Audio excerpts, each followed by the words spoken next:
The wind howled through the narrow alleys of the village, carrying with it a sharp bite of winter that cut through even the thickest coats. In a small wooden house at the edge of town, an old woman named Miriam stirred a pot of thin soup over the flickering flame of her stove. The broth was simple. Just a handful of vegetables and some scraps she had managed to save. But it was all she had for the night.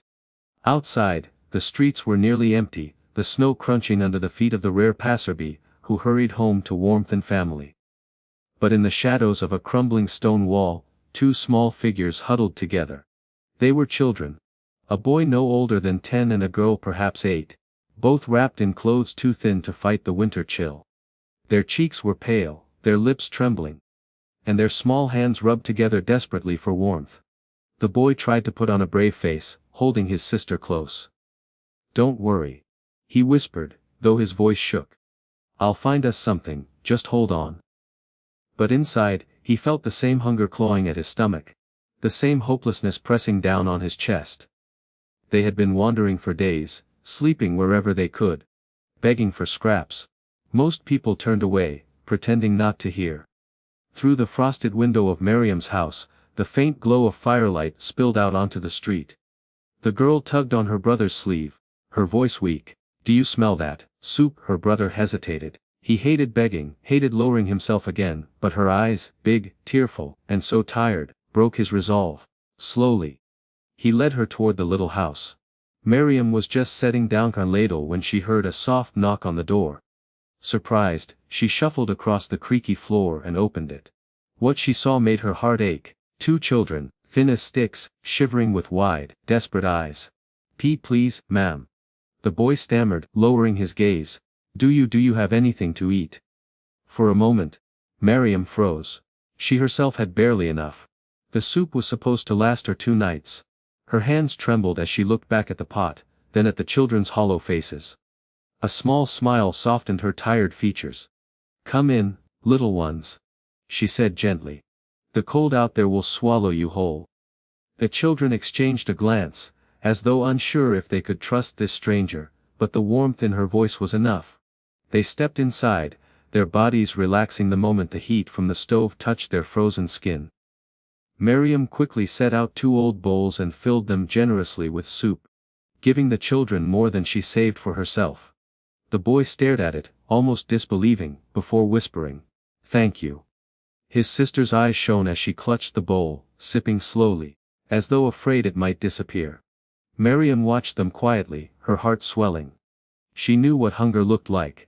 She had seen it in her own childhood. And though she had little, she could not let these little souls face the world with empty stomachs. As they ate, she draped a pair of worn blankets around their shoulders. The fire crackled, filling the silence with warmth and comfort. For the first time in days, the children smiled. And for the first time in years, Miriam felt her small lonely house filled with life.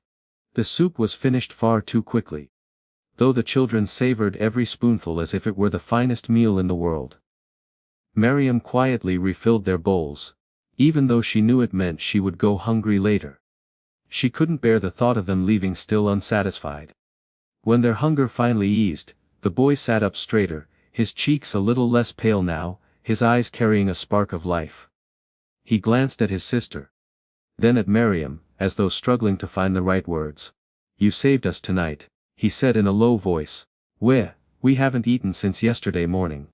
Miriam reached across the table and patted his small hand. "No child should go hungry, my dear. Not while I'm still breathing." The little girl, her eyes brimming with tears, whispered, "Everyone else told us to go away. They looked at us like we didn't matter." Miriam's chest tightened. She studied their faces, the thin lines of exhaustion far too heavy for children to carry. "Don't you believe that for a second," she said firmly. "You matter.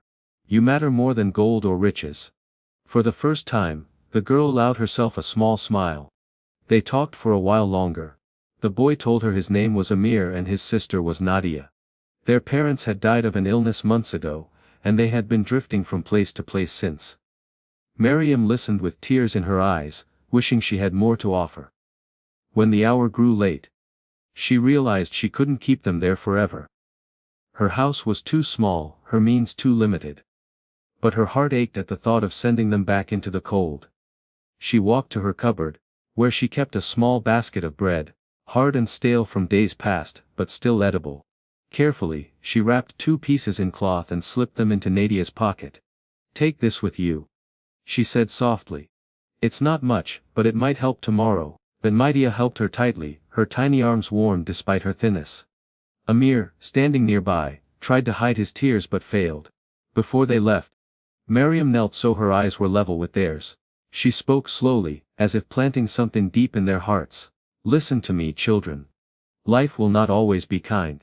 But you must remember this. When you have even a little, share it with someone who has nothing. Kindness given away is never wasted. Do you understand?" Amir nodded firmly, as though committing her words to memory. Nadia whispered, "We'll never forget." And then, reluctantly, Miriam opened the door. The night's chill rushed in again, wrapping around their small figures. She watched as the siblings walked down the snowy street, holding hands, disappearing into the darkness. Her house felt empty again, but something lingered in the air. Something warm, something eternal. She had only given them soup and bread, yet in their eyes, she had given them hope. And though she didn't know it, that moment would echo across the next 2 decades. The years rolled on, one after another like weary waves against the shore. Miriam's once dark hair grew silver. Her back bent slightly from the weight of age and work, but her spirit remained steady. Life had never been easy for her. She worked small jobs when her health allowed, mending clothes for neighbors, tending to other people's gardens, scrubbing floors at the local school. Every coin she earned went toward keeping a roof over her head and food in her cupboard. Yet somehow, her house always had a place for others. Her neighbors often whispered about her, some admiring her kindness, others shaking their heads at her foolish generosity. "She barely has enough for herself," they muttered. Why waste what little she owns on others? What Miriam didn't see it as waste.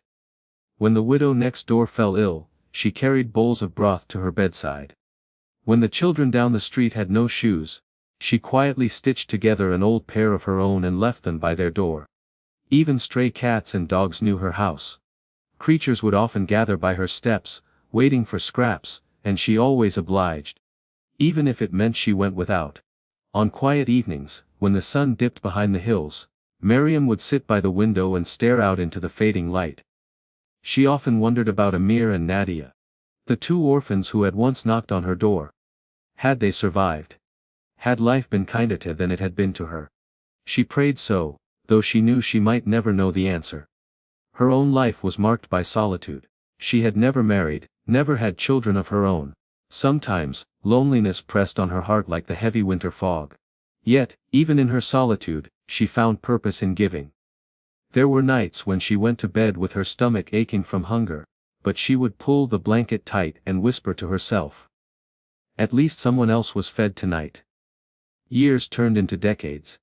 Her hands grew frail, her steps slower, but she continued on. The world changed around her, new shops, new roads, young faces becoming old. But Miriam remained the same quiet presence in the neighborhood, a figure of kindness hidden in plain sight.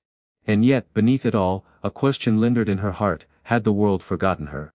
Sometimes, she thought it had.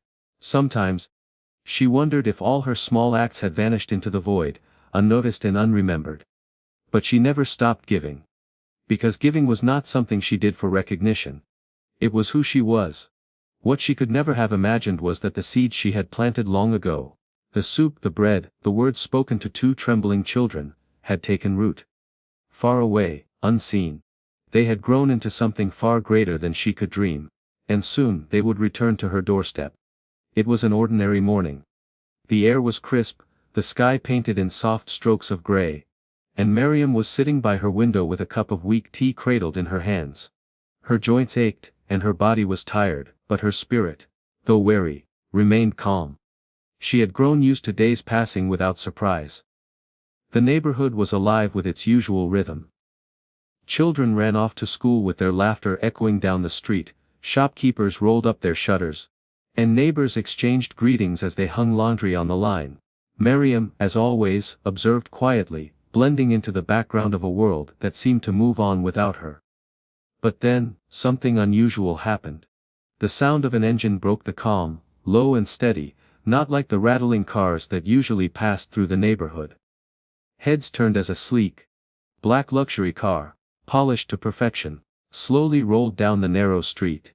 Its tinted windows reflected the curious stares of neighbors who whispered among themselves. "What's a car like that doing here? Wrong address, surely. No one in this street could afford a ride like that." The car stopped directly in front of Miriam's humble home. The contrast was almost surreal. The gleaming machine standing before the small, weather-worn house with peeling paint and sagging shutters. Miriam herself leaned forward at her window, frowning in confusion.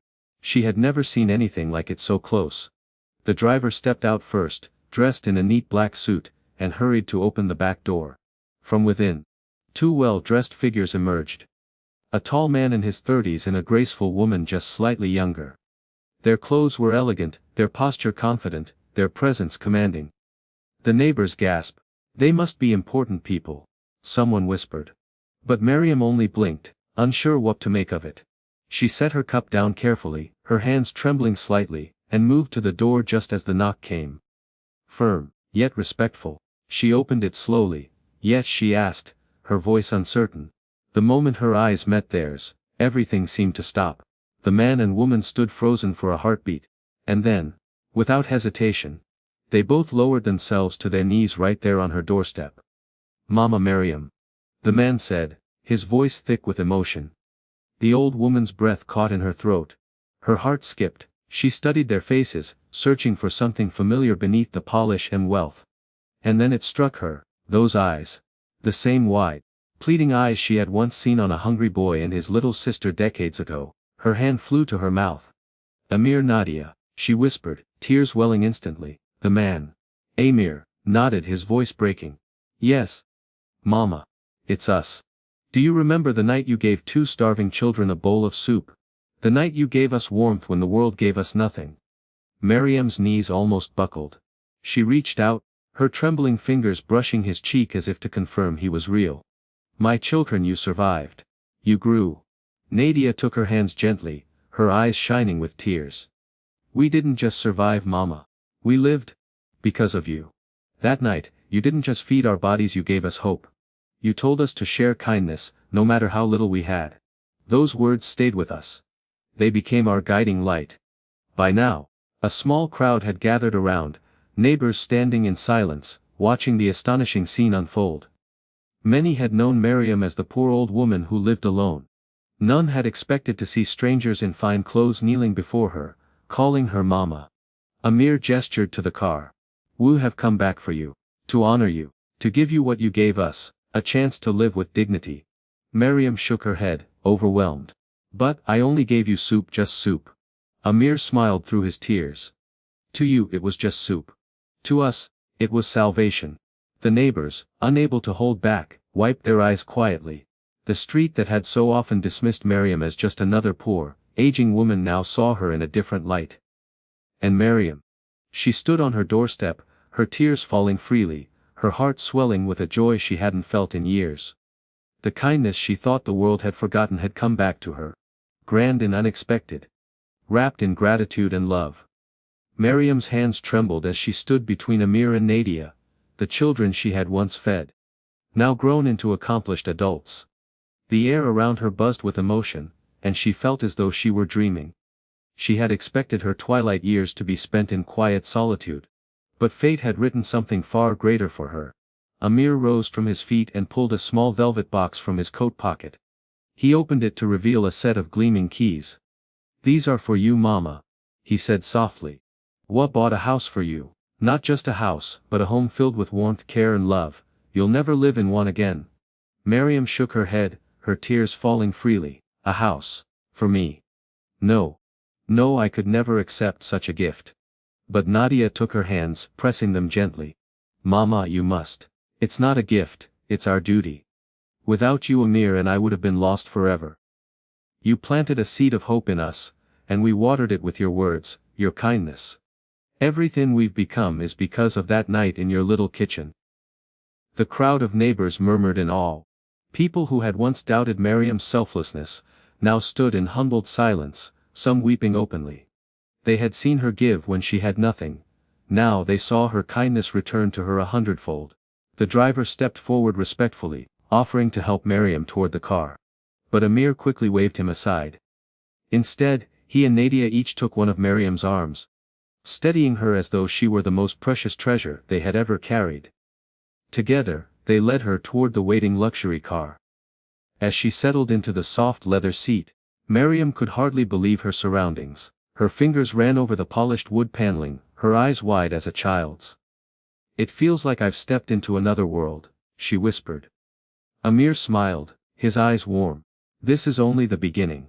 From now on you'll have doctors to care for you, fresh meals every day, warmth in the winter, and comfort in your old age.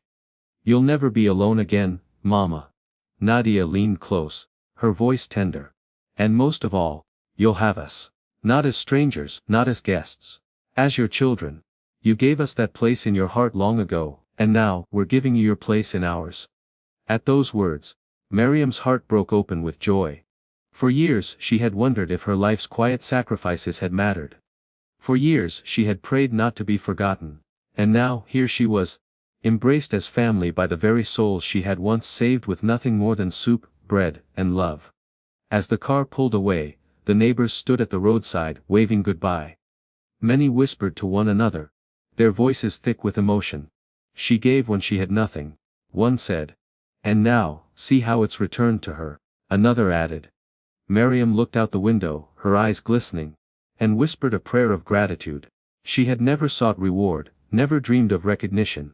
Yet, in the end, her kindness had bloomed into something beyond imagination. For the rest of her life, she lived not in loneliness, but in love, cherished, honored, and cared for by the very children who had once stood shivering on her doorstep. And in her heart, she knew the truth she had always believed. No act of kindness is ever too small, for its echoes can lifetime and beyond.